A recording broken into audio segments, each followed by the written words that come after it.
But it's like sending an arsonist home with matches and gasoline. What could possibly go wrong there? All righty, live, more or less, from Las Vegas. With Mark Anthony, I'm Rick Rose, and this is Good Sports. What's Good happening, sports. Mark? Hello. You know there's TGIF, right? Yeah. You know what that stands for? Thank God it's Friday. Okay. All right. It's Thursday. Yeah. Okay. What do they say on Thursday? TGIF is for Friday. What's for Thursday? Tits. No. SHIT. Sure happy it's Thursday. Why did I even ask? I'm not sure you did. Yeah. But I knew you were going to. So I told you. Okay, that's it. I've been honing my ESP or ESPN skills. The Sweet 16 is they're playing tonight. There's stuff going on tonight in basketball, college type basketball. Who do you have? Why do I even bother asking? Yeah, really, come on. Just say North Carolina or Kansas. Take the safe route. You know, I used to have a Kentucky Wildcats sweatshirt that I always wore, and I just, it's like That's they just never a bad shot. No, and and it was really funny because no matter where I went, someone went, "Yeah." I'm like, "What? Oh, okay." Kentucky is in the news. Speaking of Kentucky, our friend Coach John Calipari, he announced that every University of Kentucky player will declare for the draft, and just loophole. He knows not all the kids that are going to declare for the NBA draft know they're not going to make an NBA roster. They have changed the rule. It used to be if you declared for the draft, you had a 10-day window, or you lost your eligibility. Right. Now, you have 3 different times, and you can go to an NBA combine type thing and practice and play, and they get a good idea of where you're going to go in the draft, and they tell these kids, and if they don't like it, they can go back to school. And it's cool. So Calipari said, well, wait a minute. You're going to play with other NBA talent. You're going to play in this all-star environment, or at least get some really good coaching and some NBA coaching. How can that be a bad thing for my kids that aren't going to the NBA? Right. To see this is what you have to do for next year. And, everybody's taking all these shots at Calipari. He's the least honest. I do not like hypocrites very much, Mark. And he says, hey, all these kids, I'm preparing them for jobs in the NBA. And people are like, oh, my God, what a terrible thing for him to do. The engineering professor is training all his guys to go out into the engineering world and then take that next step up. Certainly the medical school there at Kentucky is sending those doctors out into the world of medicine, whether they're going to have private practice or be surgeons or whatever, and on and on and on. Why is that different for Calipari and coaches? At least he's honest about it. Well, it makes sense, I mean, if you're gonna, okay, this is what it's like in the real world. Here's all the drills, here's all the mental stuff. It's just not on, go out there on Sunday and throw a ball or, hit a basket. Yeah, absolutely. Mark, when I was in Cub Scouts, they were preparing me to be a Boy Scout. And when you're in Boy Scouts, they prepare you to be an Eagle Scout. And then when you're an Eagle Scout, they prepare you to be a Scoutmaster. And, and on and on and on. That's what the whole idea, what the idea of college is. That's why they have different degrees as far as I'm concerned. There is no masters of basketball. And I guess they give them their bachelor's degree, even though guys choose different fields. Very few of them actually are, particularly at a school like Kentucky. They're not social science majors or philosophy majors or fine arts majors. They're basketball majors. These kids go to Kentucky knowing it's going to give them one of their best chances they will have to go to the NBA, the next level up that great professional level. My God, imagine if the people teaching engineering could say to their guys, "Hey, listen, if you stick with me, if you trust me, I'm going to get you $100 million contract somewhere down the road." You know, they throw around $100 million contracts now like they're paper airplanes. Yeah. They just land and a guy signs it and here it is, and he has hit the lottery of all lotteries. And I certainly agree with John Calipari. I think it is a loophole. The NCAA will be aghast because it's Calipari. If Mike Krzyzewski had done it, maybe they'd cut him a little more slack. But the NCAA has these, and I don't know if there's an easy fix for this, Mark, and I don't know if it needs to be fixed. I think it's a good thing. Let these kids go and see. I think it gives them a dose of reality. Those that can't play at the NBA level, it's going to be pretty obvious before they're out of college. You know, maybe for a freshman, okay, you're in over your head, but you don't get better by playing people the same skill level, the same talent as you. You get better by playing people that are better than you, and you improve. And that's the only way. You know, when my kids, particularly my two oldest, well, I guess for all four of them, Risa, my daughter, is the oldest, and then Jim was 15 months later. So they always played on sports teams, and rather than separating her from him, I said, no, let her play against the boys, even though she's half of any team that she was on. I thought it was good for her to compete against boys, because when she starts competing against girls, then she will have a leg up. And damned if that didn't work out just about as well as it could be. She never was in a sport that was separated by gender that she didn't really dominate. And if she'd only had her head out of her butt, she'd have been a really good athlete. She had a great chance to be a golfer. The golf coach saw her hit a softball and called, and he was a guy that could have played pro golf. And he said, we're starting a women's golf team. Do you care if can Risa play? And I said, yeah. Sure enough. So she kind of did like Dad. She drove the ball about 300 yards and putted about the same distance. So that's not really a great combination. But anyway, I think it's good for these kids at Kentucky that they kind of get to see where they stand against other NBA. Not that they don't get that at practice, but it's new faces and new coaching and new, little nuance here, little thing there. And I think it'll make Kentucky a better team. I certainly can't imagine that it hurts him in recruiting to say to these kids, look what I do for you. You all declare for the draft, and I'll gladly take you back. Some guys get their panties in a real wad when a kid decides he's going to leave early. Now, if the coach gets a chance to leave for another, $5 bill in his wallet, he's gone. The kids can't do that. They're stuck. One coach recruits him. He has a particular style. A kid says, okay, I will play for you because that fits my style. And then they change coaches, and the next guy comes in and he's got a totally different philosophy, and the kid's screwed. And now he's ninth man on the bench rather than being one of the 5 starters. And it really is unfair to the kids. So at least now they get to kind of see where they stand and make some decisions. And, I think, honest to God, I think it is a good academic situation for these kids to be in to see. Are you really NBA talent? Do you really have that in your future?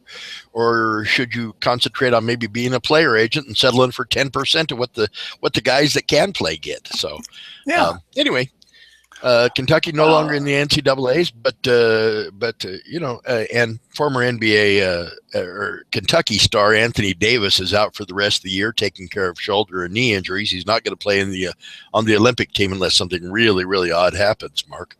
But he's a prime example. Boy, there's very few NBA rosters that don't have a Kentucky presence on them, or at least some influence from the University of Kentucky. So I applaud Coach John Calipari. I think it's a cool thing. I don't know that the rest of the coaches coaching fraternity will do it. I don't think there's some are really, really do not like Calipari. At least they say that on the surface. Although I think they shake his hand when they see him. But, Mark, you used to look. One of the big supporters for Jerry Tarkanian was Bobby Knight. Now, one of the big supporters for John Calipari is Coach Mike Krzyzewski. And when you get that from your peers, I think that tells you a hell of a lot more than what you get from an organization as corrupt and as not doing what their charter says they are going to do, is be for the athletes. I think they're much more for the NCAA than they ever are for the student athletes. And Calipari kind of does it his own way, and I like that. He's not a hypocrite about those kind of things. I'm preparing them for the NBA. Okay, cool. I like that. So anyway, a couple of sad notes, Mark. Okay. Go ahead. Well, it's just, I didn't mean to. no, it's just, he's making the other coaches look bad. Yeah. Yeah. A lot of I'm doing I am doing something good for the kids, and not for, it's not for the university's best benefit. It's not for the. I disagree, Mark. It is for the university. If these kids, if the whole idea is let's make money doing basketball and give most of it to the University of Kentucky and most of the rest of it to the NCAA, it is doing something good for the university, in that they'll buy better lab equipment for the kids that are science majors that couldn't hit a basket if their life depended on it. They're retaining better professors for whatever school it is, whether it's the law school or the medical school or whatever it is. They now have money to retain guys that they could not normally do because of the basketball team. So there is a connection. You look at what Tarkanian did here. A guy who just absolutely could not get out of the way of the NCAA screwing with him. Do you know how many other people's kids Tark helped educate and get a much better education here at UNLV, simply because he had, and the kids on his team, they graduated. Larry Johnson came back and got his degree. Stacey Augmon got his degree. Greg Anthony graduated. Those guys that were stars on that team went to school, but Tark at least understood, hey, you're playing basketball, we'll worry about school later. And but I do think it is in everybody's best interest that this happened. But like I say, it's kind of unfortunate that it's Calipari that's making the point out of it, because now somebody will say, oh, well, Calipari likes it, it's got to be bad. So it's something that works. They'll nix it quick. I agree with you that it benefits the school, but a lot of people don't. They don't see that. They see that that's taking the focus away from what's going on the court. Just get these kids through school. Make sure we get into the into the Sweet 16. Don't go doing anything else. Just do this. But they don't see all that background stuff that it would take to get these kids to that. If your top players can actually get a taste of what it's like to be on the big stage, get that fear out of them, and it's like I said, now they know what to focus on, to be able to sit there with the guys in the big game and go, how do you manage this? And what's your day like? They now know what they have in store for them and what they need to improve on. That's right. And so do the coaches, and so do the other kids. Not all the kids that are going to declare are going to actually give up their eligibility and try to move into pro basketball. So I think it's good for these other kids to play against kids from Kentucky, just as it is kids from Kentucky to play against kids from Southern Cal or Notre Dame or wherever the hell they go. And they get to compare these things. It's a controlled environment. It's good coaching, and they're going to play some ball. And that's what we see here at Basketball USA, Mark. That's what we're looking forward to come this summer when those guys come in. It's more than a one-time game, a one-time thing like the All-Star game is. There's not a hell of a lot of coaching in that deal.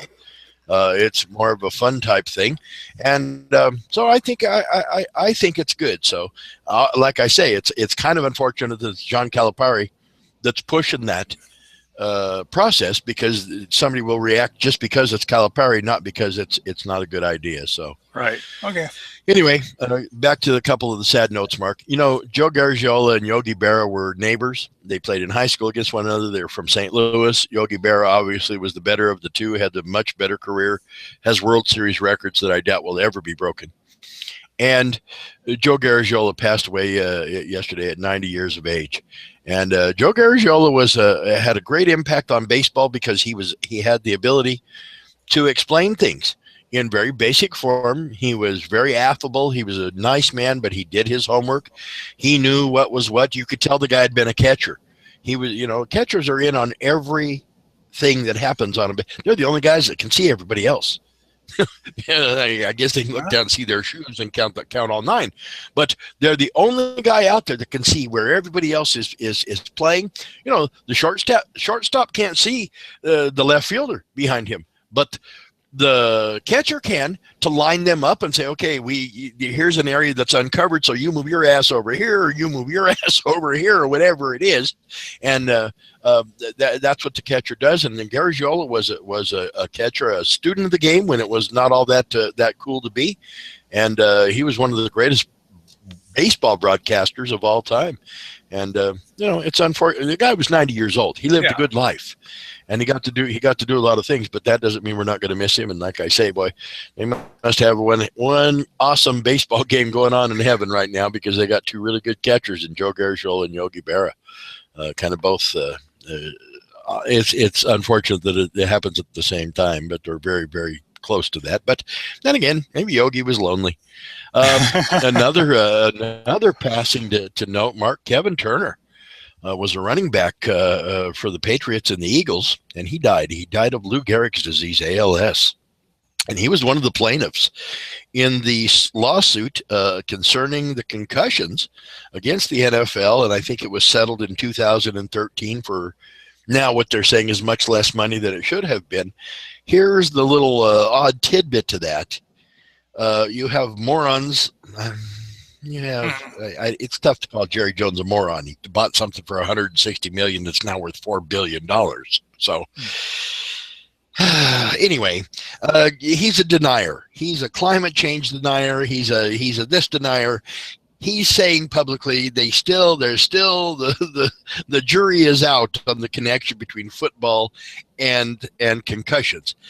If the jury's not out on soccer and heading a soccer ball leading to concussions, it sure as hell can't be out on football when you get hit with another human being that weighs 200 or 300 and some odd pounds going at full speed and your head's hit. There's some correlation between that and concussions. But anyway, Kevin Turner has passed away. It's going to add fuel to that fire, although I don't know that there's a correlation between Lou Gehrig's disease and ALS, amyotrophic lateral sclerosis, or the CTE that these guys are finding out after they die, or the rest of us are finding out after somebody dies that's what they had, and the cause was almost certainly football. The ALS may not be the same thing. It might be related, and it might not be. But if not, a lot of that they think might be coming from the fields and the the fertilizer that they use on the field. Something is causing these normally healthy young men and women that participate in these things to get diseases that don't normally strike in that kind of percentage in the regular population. You look at the people that play soccer and the kids that play on the artificial turf fields that cities went to because they was more cost effective than playing on grass. I don't think anybody did it with malice, but now they're finding those ground up little beads of rubber that they grind up the old tires and everything and use for a filler in on the artificial turf. Something is leading to these people coming down. I think there was 8 female goalies in soccer, former collegiate soccer players, all came down with leukemia or something very similar to that in a very short span of time, Mark. Much higher percentage than would be in any normal segment where you take a cross section of society. These are people that are probably much more healthy than other people, and so now they've traced it back to these rubber pellets in there. So they're taking the artificial turf out and either putting new artificial turf in without the rubber pellets, or just going back to sod. And so I would be hard pressed to have to think that anyone doesn't see that there is a connection. Now, just because they don't want to admit it doesn't mean they don't see it. It's kind of like black people and O.J. Simpson. For the most part, we all know O.J. Simpson killed Nicole and what was it, Goldman. But now, not admitting it doesn't mean you don't believe it. It just means you don't want to admit it. And I think that's the same thing that's going on with the NFL. Roger Goodell's not going to give back the speaking of useless people, Roger Goodell is not going to give back the draft picks to the Patriots. They're going to lose their first round draft pick this year, and I think a second next year or a third, whatever it is, from the Deflate Gate. And man, just that punishment doesn't fit the crime, as far as I'm concerned. Make them play with fully inflated balls for a whole season. Give them balls that are overinflated. That's the punishment fitting the crime. But this draft picks and everything, and luckily the Patriots are always good, so they don't lose as much as somebody would like Cleveland, who would miss out on a top 5 pick if you cost them their first round draft pick. But Goodell's doing that. They have 100 or so concussions that now are known that the NFL did not report, and they were supposed to give a full and complete accounting for all these concussions, and they skewed the numbers in their favor. And as I said, Kevin Turner was a plaintiff in this lawsuit that was settled in 2013, and the only way that can be reopened or refiled or something like that, from what I understand, Mark, is if there was fraud. And I think that's fraud. I think when you make your money from these guys out there and say, hey, go and 50 instead of living to 70 because you have resultant brain damage, but it's not connected to football. And we've got proof. Look how few concussions there were. Oh, did we not tell you about those other 100? Yeah. You know how few players there are? 32 teams, 50 guys. Okay. That's 1,500 kids, 1,500 young men or thereabouts play pro football, at least in the NFL. And to say that there was 100 concussions, that's a hell of a percentage, Mark, that they have not fessed up to or been honest about.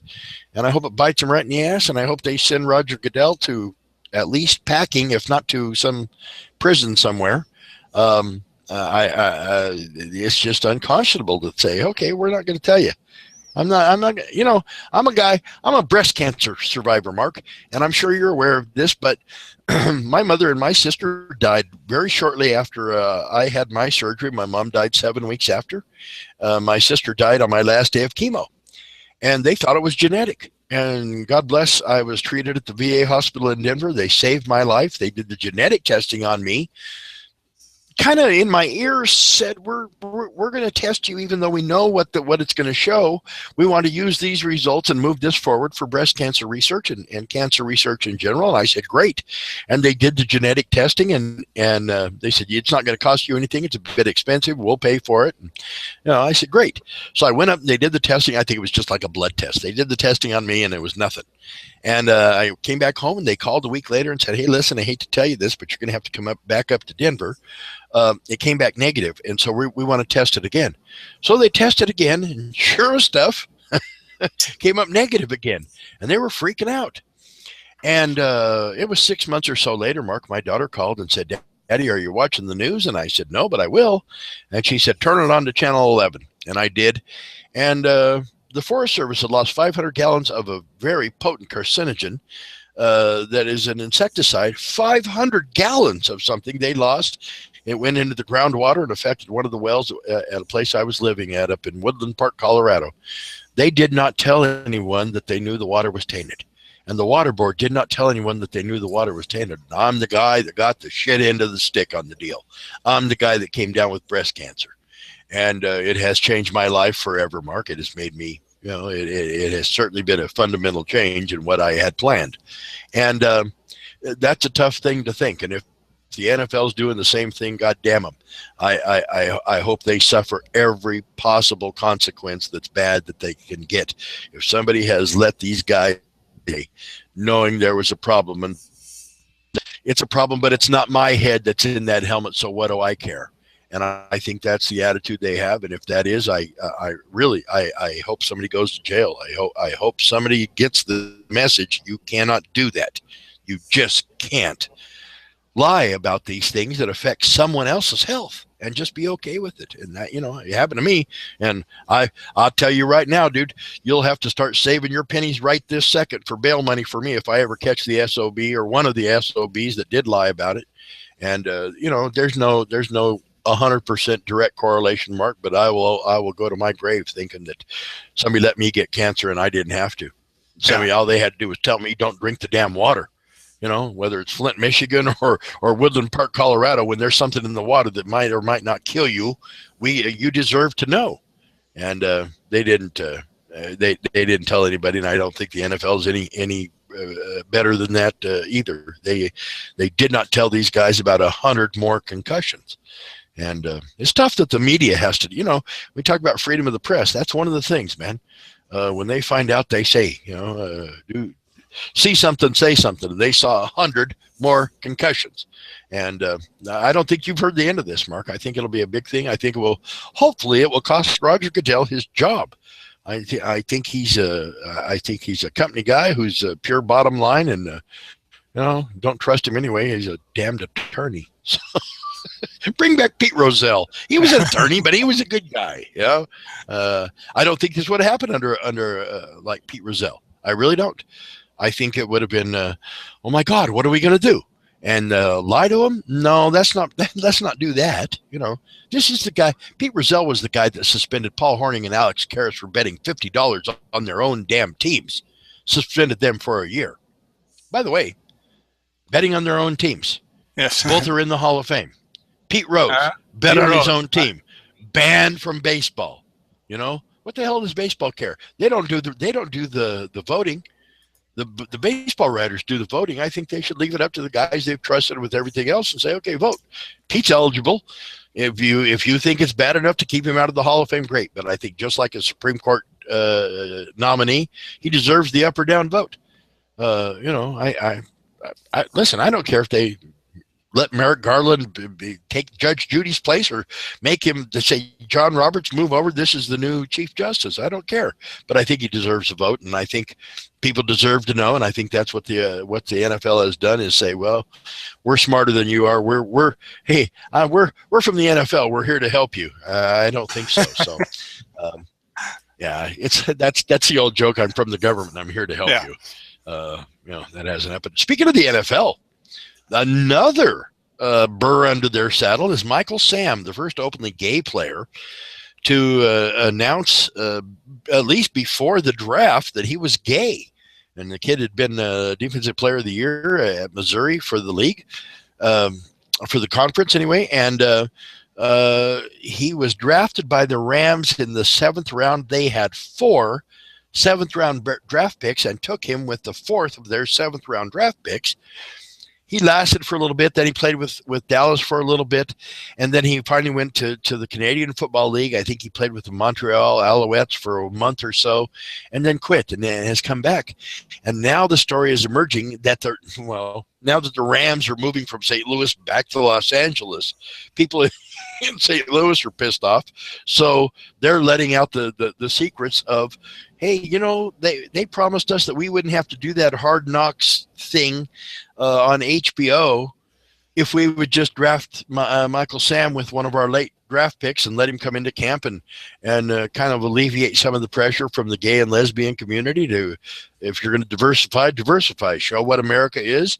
You know, if they say America's 10% gay, okay, then that means 1 out of every 10 players. That means on every snap of the ball, statistically speaking, there should be a gay or 2 out there on the field. And so if this another thing, if this you know, there's another fire that the NFL is gonna have to address and have to be honest about it. They're going to have to come to grips with this. They're in this state of denial with this too. That didn't happen. And Jeff Fisher, now the coach of the Los Angeles Rams, said there's no truth to it. He said I don't think he even went that far, Mark. He said something like, semantically, yeah, maybe you're right, but I'm not, there's no proof of that. You know, nothing's been found or whatever. Okay, well, you know, lots of people die and they never find their bodies. You go out in the desert, you don't have to search a hell of a long time. You'll dig up some bones and say, I wonder who this guy was. Look, he must have fallen on something right at the back of his head. You know, and why the hell? And the guys that were swimming with concrete out there at Lake Mead, they put concrete around their feet and then jumped in the lake. Yes. That's how they do it. Thinking there was Harry Houdini. So anyway, that's I guess that is there a way out? Is there a segment of society of sports society, Mark, that is now not tainted by all this just crap? Just look at the Little League. Jackie Robinson Little League got caught cheating, won the World Series, the Little League World Series, and got caught cheating, and now they're suing the people that caught them. Imagine how full the courts would be if everybody in prison sued the police department and the FBI, whatever. Oh, yeah, we did it, but wait a minute, you didn't catch us right. You did something. You're part of this. So, I mean, what else is there? You got youth sports. That's criminal. Some of the things that go on there, and I guess I was a commissioner of a youth football league out here. 2,500 kids played in it, and some of the things I saw, Mark, and some of the things that people were able to get away with in the name of helping kids. We're talking about a lot of money. We're talking about amongst other things, it was a lot of money. But it starts at youth sports, and then you look at high school. One of the prime examples we have out here is Gorman High School, who won the national championship and has won 7 or 8 championships, state championships in a row. And they recruit. You're not supposed to recruit in high school. You're supposed to go to the high school that's across the street from where you live, or around the corner, or up the block, or whatever the hell it is. And they recruit, and then they're all proud of, oh my gosh, look how many we've won. Yeah, well, but you get to recruit, and Centennial High School doesn't. Some kid has to move into his district because you're this religious school. You don't have to. You can bypass those rules. So I'm not real big on it. And then college athletics, I think, is just overwhelmed with people that don't make decisions that are in the best interest of the sport or the participants. They make decisions that are in their own best interest, Mark. And when you have college presidents that make decisions, and their salary is dependent on some of those decisions. Hey, if we bring in another $5 million, I wonder how much of that I get in my paycheck next year, because I get to say, look, we brought in more money. Don't I get some of it? And the regents say, well, certainly, you must be a great president. You get more money. You brought more money in. And it doesn't matter that we screwed somebody over, or we lied or cheated or did whatever. So. Okay, that's the rant for today. Yeah, that's your rant for the day, and you're sticking to it. I'm saying that's it. If somebody got something to anti-call. RG3 is Robert Griffin III is going to be the Cleveland Browns quarterback. They've had so much success at the quarterback position. He's now their second in a row a Heisman Trophy winner out of Texas, as they cut Johnny Manziel. Now they've picked up RG3, who is certainly not the second coming of Brett Favre or Johnny Unitas or Peyton Manning or John Elway or whomever else you might name as a quarterback. But he's going to get a shot in Cleveland, and Hugh Jackson, the former coach of the Raiders, and some of his staff have done some pretty good things with quarterbacks in the past. And RG3 at least has some experience and has been a winner before in the NFL. So he's going to be the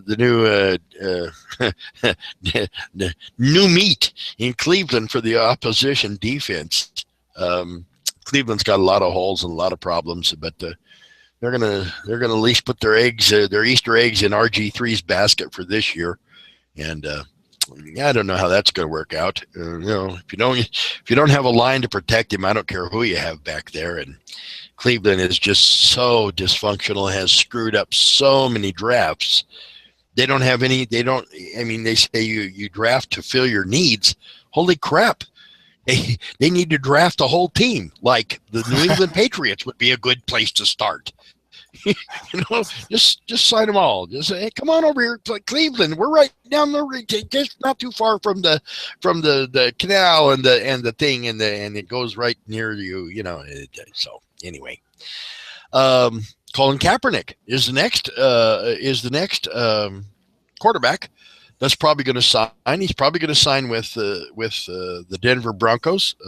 All indications, at least from my point of view are that that's where he's going to go. The Niners don't. I don't think they're going to re-sign him, even though it looks like he fits Jim Kelly's. Chip Kelly's offense. I don't think the Niners are going to keep Kaepernick around. When he was up at Reno, at the University of Nevada, Reno, he was a hell of a player, and he led the 49ers to the Super Bowl. So he's got enough skills. Whether he won those games for them or just didn't lose them, they got to the Super Bowl. Now they didn't win it. They got their asses handed to them by the Seahawks, but he got them to the Super Bowl. Now he's I don't think he's overly welcome in San Francisco, and he's probably going to end up with the Broncos. And I think he's a better quarterback than Brock Osweiler. And I think the Houston Texans paid a lot of money for a guy that's it's kind of like buying a used car. You paid a lot of money for a used car. Couldn't you pay just a little bit more and had a brand new one? And yeah, they probably could have. But so, Sweet 16, Mark, going on tonight in the NCAA's. North Carolina and Kansas. I think that'd be cool to see North Carolina play Kansas. It doesn't happen all that often, but certainly there's a huge connection between the two. Dean Smith went to North Carolina. He played at Kansas for Fog Allen, the guy who played for James Naismith. You don't have to, that's a pretty quick genealogy back to the beginning. That Fog Allen was the godfather, and so he begat this, and then they went to North Carolina, and Dean Smith did that, and then Roy Williams coached at Kansas. He was an assistant coach at North Carolina. He went to Kansas to be the head coach there. Then he left Kansas to go back to North Carolina. Now he's coaching there. Now Bill Self's at Kansas, and they're the two favorites, and it would not surprise me in the least to see them meet each other.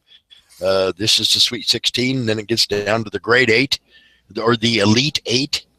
And then they hit the Final Four, and then one team gets to celebrate, and everybody else, all 67 other teams, end their season with a loss. So it's kind of like the Republican, the politics thing. Okay, you guys are all great candidates, but only one of you has a chance of actually being the president. The other four are just screwing around. You got no real shot with Hillary and Bernie. So Mark, I know we dip into politics every once in a while. Do you think it will change? Here's a sports question. Here's a thing. It's always been a macho thing. Okay, the president throws out the first pitch to start the baseball season. That doesn't happen quite as often anymore, but George Bush was cool about it. He had been a former owner of the Texas Rangers. A lot of Barack Obama makes his picks on his bracket for the Sweet 16. And by the way, Johan Cruyff died. A tremendous soccer player out of the Netherlands, and he had been and he was like a 3-pack a day smoker, but that's another. I guess 3. They say they come in 3. So Joe Garagiola, Kevin Turner, and Johan Cruyff. It just came across the TV as I was talking about it, Mark, or wasn't talking about it, talking about something else. Anyway, if in fact we have a woman president, whether it's this election cycle or somewhere down the road, I don't think it's out of anybody's stretch of imagination that we're going to sooner or later have a female president. It might be elected this November if it's Hillary. Do you think that'll change how people look at sports, or how the president can boost the sports? I mean, all the other presidents have the sports teams go to the White House and shake hands, and they get a jersey and they get their picture with, whether it's the football champions or the basketball champions, and they at least have the women's basketball champions go to. And there's probably 5 or 6 college teams that win a national championship that get to go, and to have that boost, give some good publicity and those kind of things to their teams and their programs and their sport. Do you think it'll change if Hillary's the president because it is a woman? Do you think it'll be a bigger boost for women's teams, or do you think I don't think she's near the sports fan that like Barack Obama is, or that George Bush was? Well, let's see here. She protects the rapist. She hides Bill Cosby. Yeah, she would probably be. She would do for women's sports what Barack Obama has done for civil rights. Set it back 50 frickin' years. There would be so many women's team going. Just don't talk about us. Please don't talk about us. I just want to hear how you make the correlation between Barack Obama and setting back racial relations 50 years. When Did he wear was that him in the white suit with that pointy hat? like Cleveland, Blazing Saddles? Don't forget, yes. the KKK was pure Democrats. They were all Democrats. Okay, that was created by the Democrats.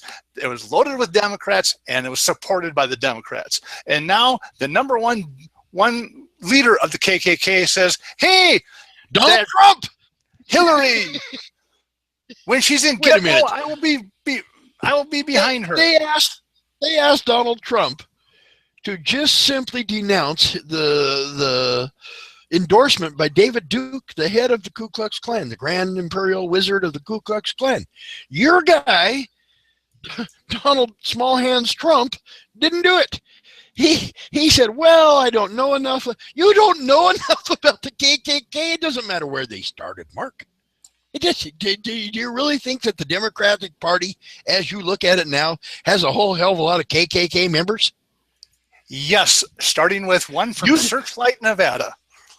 Let me ask you, do you think there's more KKK or white supremacists in the Democratic Party or the Republican Party? Honest answer. Democrats. Democrat Party, man. And where would you see them together with other Democrats? Where do these people hide out? Who was it? Which party passed? You're not answering a question. You're answering a question. Well, I don't have to. The proof is in the pudding, dude. The proof is in the pudding. Where civil rights was what the civil rights laws were created and put into power by the Republicans. The Democrats have been against it since day frickin' one. What has Barack Obama done for the African American community? He's given them 50% unemployment rates. Yeah, he's increased welfare. It's down below 6%. It is not. It is not increased. It is decreased. Oh, bullshit!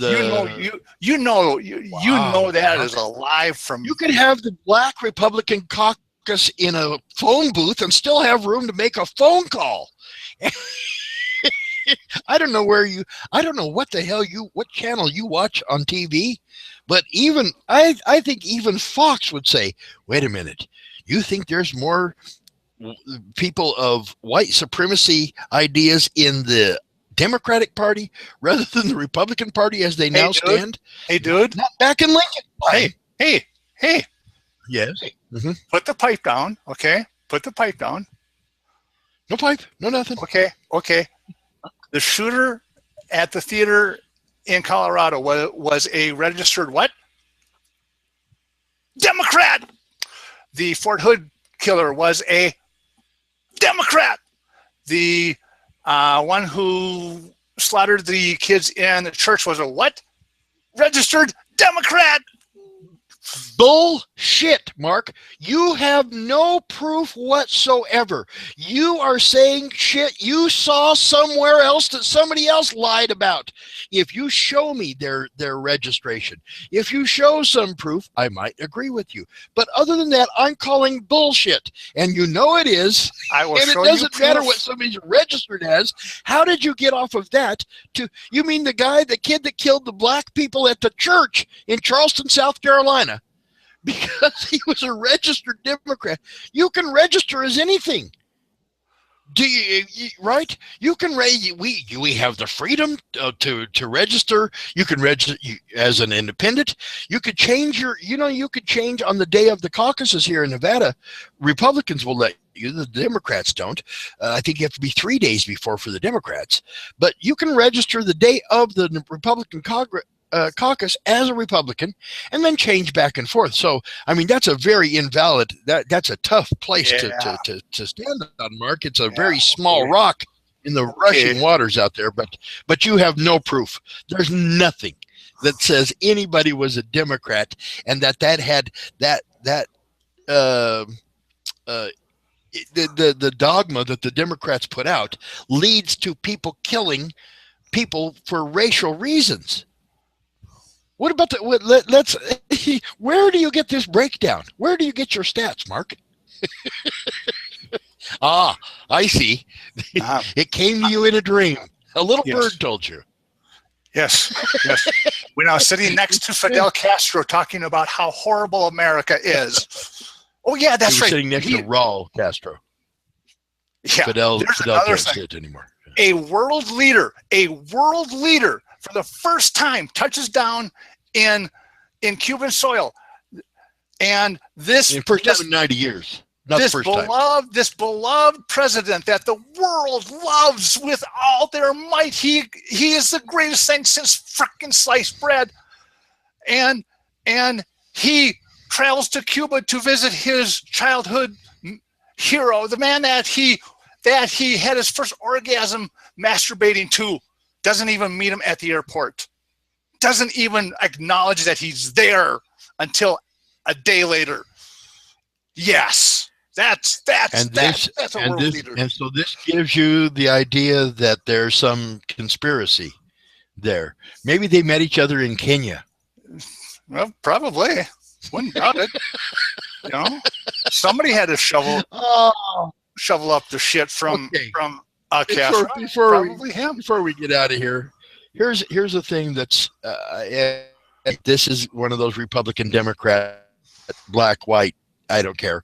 There are both sides of this. I don't think there's a lot of gray area in this issue, Mark. In 2004, a young man named Matt Bush was the first pick overall in the baseball draft, and the San Diego Padres took him. He was a shortstop. He didn't make it very far in their minor league system, and first of all, he got in trouble almost immediately. He got into a fight at a bar and got a DUI and did this and that, and he didn't make it. He didn't have the ability to transfer his skills from high school to the pros as a shortstop.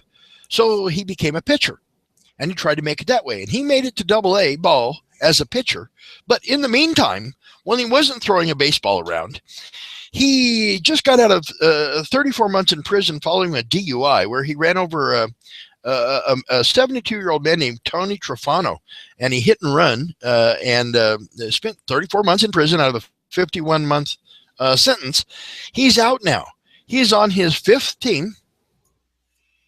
He's played with the Padres, the Blue Jays, Tampa Bay, and now the Rangers are giving him an opportunity. He now has a 97-mile-an-hour fastball, which is in I would think, the upper reaches of pitchers that are now playing in the major leagues. That's certainly in the top half for ability to throw a baseball quickly. Now, there's a difference between throwing a baseball 97 miles an hour and being a pitcher. So some of those things are harder to learn. But this guy's had 3 DUIs. He just got out of 51 months, did the hit and run, ran over a 72-year-old man and took off. He beat up 2 lacrosse players when he was they were USC lacrosse players. He threw a baseball at a woman and pounded her head on a car. He's been in multiple altercations at bars. He's a Republican, by the way, and he I don't know that he's a Republican. Hey, anyone can register the day of the caucus, and they can change their party affiliation at any time. That's right. Yes, absolutely. I agree with you. How do you keep a 97? So anyway, wait. This guy how is would getting another chance in baseball. How would somebody in prison keep a 97-mile-an-hour fastball? I mean, this guy must have been Going like this a lot real fast, I guess. I don't know, dude. Wow. Okay. There's not a whole hell of a lot else to do in prison, but he got out of prison after 34 months, and he's able to throw a baseball still at 97 miles an hour. So the Rangers are giving him a chance.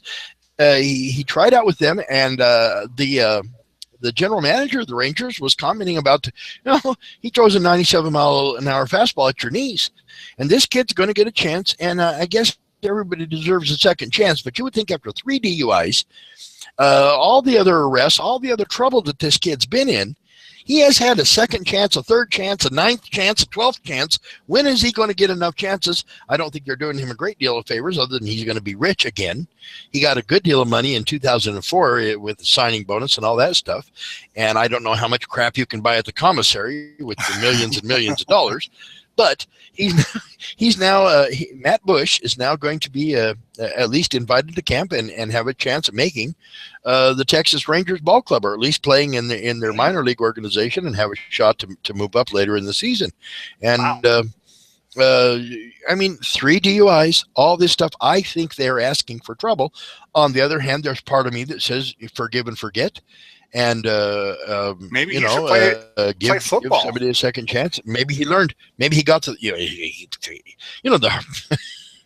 yeah, I suppose. The thing is, we hold them all up as role models. We say they have to be role models, and some teams have said no.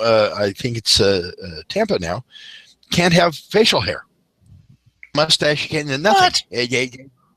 Yeah, you're talking about the 19th Vietnam War was going on. That was popular, but not now.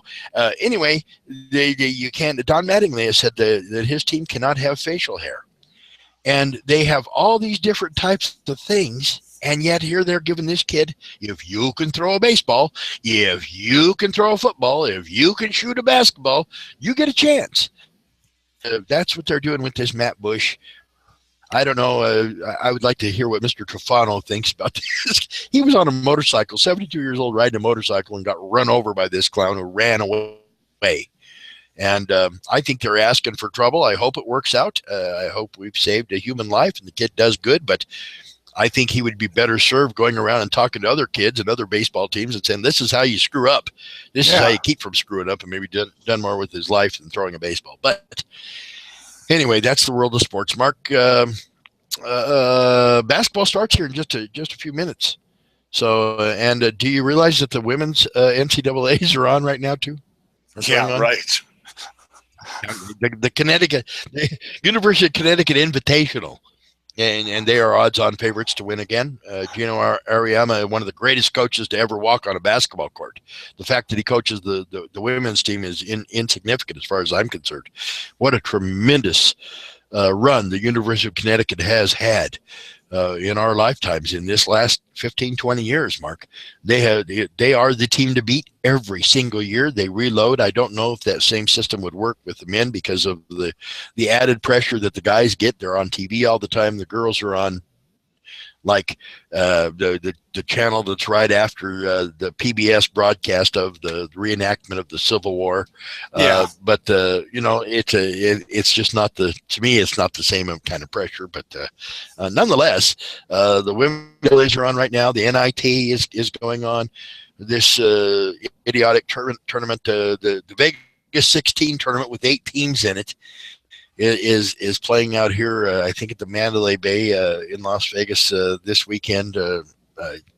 I don't know why what they were thinking or what they're planning on doing with this, but anyhow, it is the world of sports, Mark, and it's this big climax with these next 2 weeks.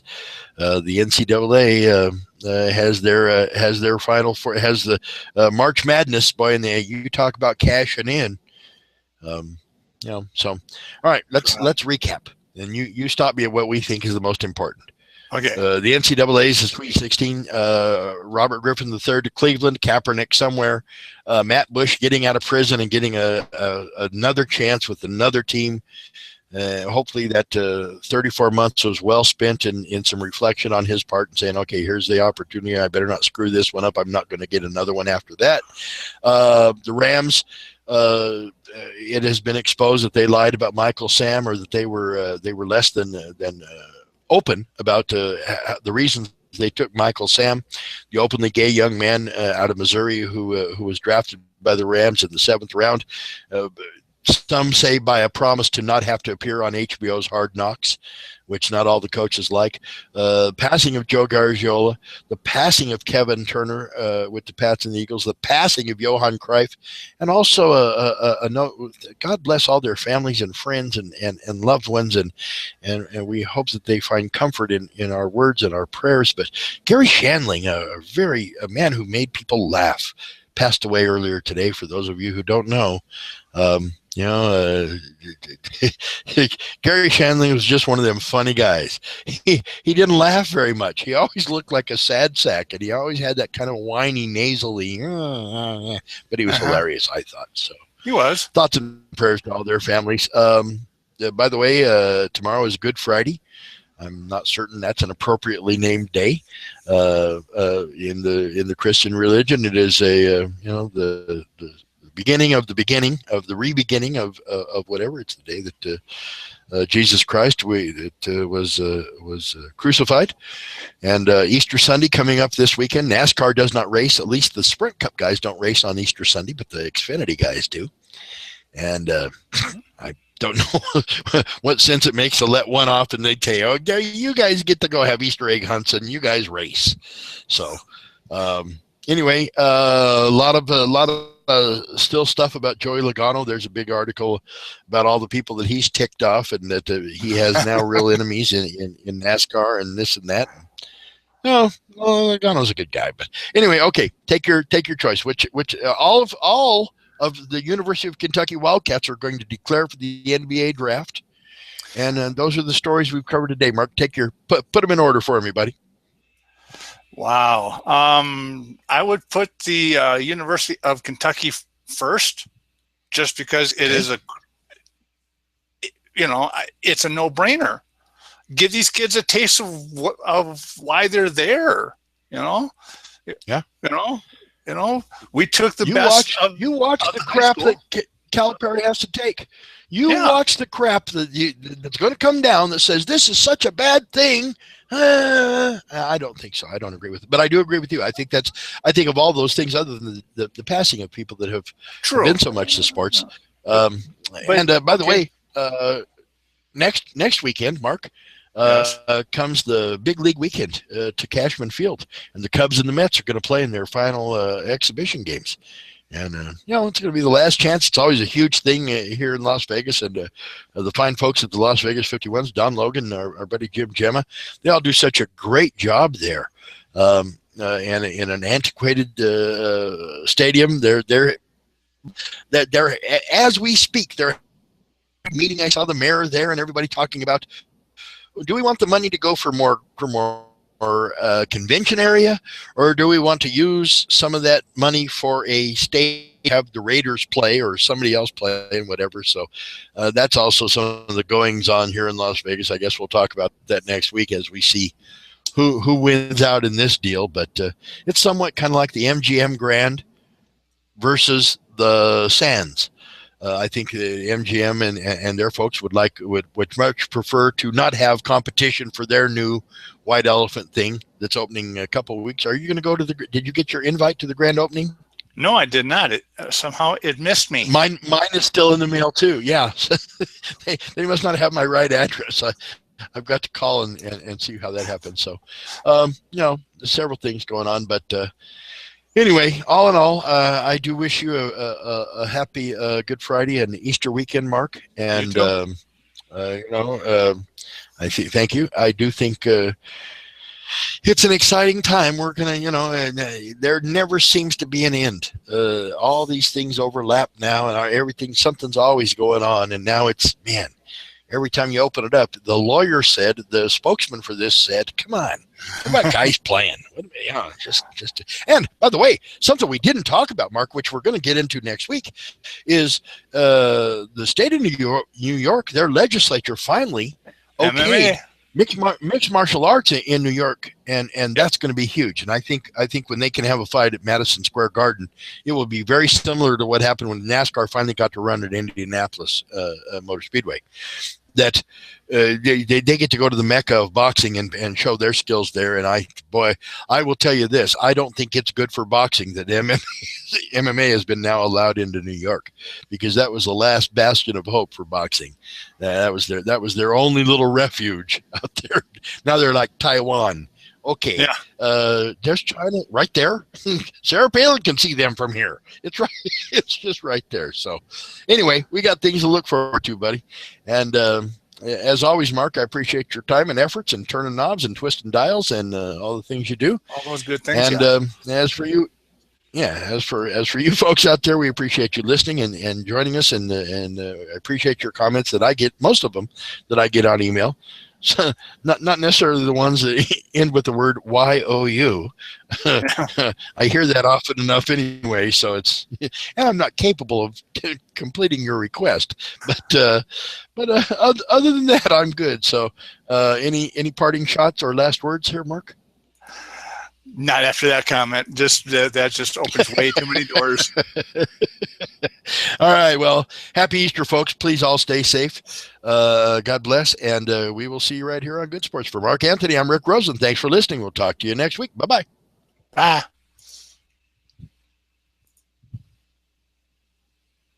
Yep. Hit that button.